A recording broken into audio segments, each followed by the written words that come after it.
Welcome to our web exclusive. I'm Mike Montecalvo along with Eyewitness News analyst Lieutenant General Reginald Centracchio. It is back. The air show is back in Quonset. It's not going to be in June. It's going to be in May, but I don't think general people care what month it is. It is back. Because of sequestration last year, it was canceled. That's kind of a lift for the economy. It is, not only for the economy, it's certainly for the morale of the Guard itself. This is somewhat of a mainstay of what they do and how they go about demonstrating who we are and how they tell the story to the general public. And in addition to that, you have an air show, which is highlighted obviously by the Blue Angels this year. All right, with about 300,000 people usually turn out for the event depending on the weather. And of course that means high security. Their security plan is kind of changing this year, right? It is, significantly in reference to how we go about letting people onto the base and the procedures that's used. This year, every single individual will be checked. You'll also see an increased amount of state police as well as local police as well as the military police on the base being able to accommodate this. So what we're saying here is we've looked at lessons learned. We've certainly shared the kind of things that happened up in Boston, how that security plan went without a hitch to it, and they're taking these kinds of things and putting them at Quonset to make sure that we have a safe and secure air show. So the National Guard, are they the ones that are really controlling the security, and then mutual aid just helps at that point? Exactly. The Guard itself controls the footprint within the fence, certainly supplemented by local authorities, state police on the base, but most importantly we have state police, local police, and Guard out on the highways, making sure we have a safe entrance and exit to the base itself.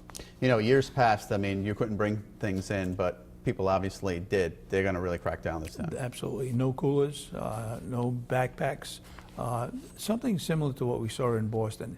And the reason for that is you can't just make some assumptions that what they have in the backpack is ice and soda.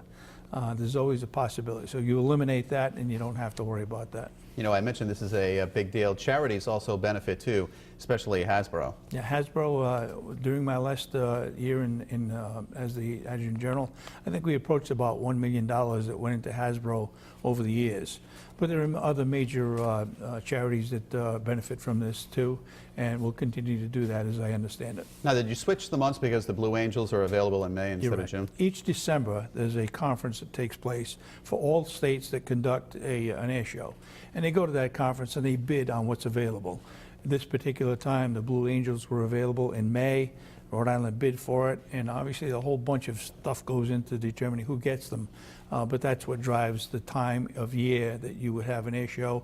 And for Rhode Island, it was May, Blue Angels. And by the way, weather plays a key part. We were talking off air that there have been some years that it's been so hot, but you know, cloudy, rain, that alters the show, doesn't it? It does. You have what's called a high air show and a low air show. If you have clouds, they do a different kind of a demonstration, which is still well worth seeing, but when the clouds are not there, you see a different show. So you have two different presentations by the Blue Angels, as well as all of the other presentations that take place, including this year for the first time that I know of is the F-22, which will be an actual demonstration of flying over the airfield. All right, General, let's switch topics quickly over to the Ukraine.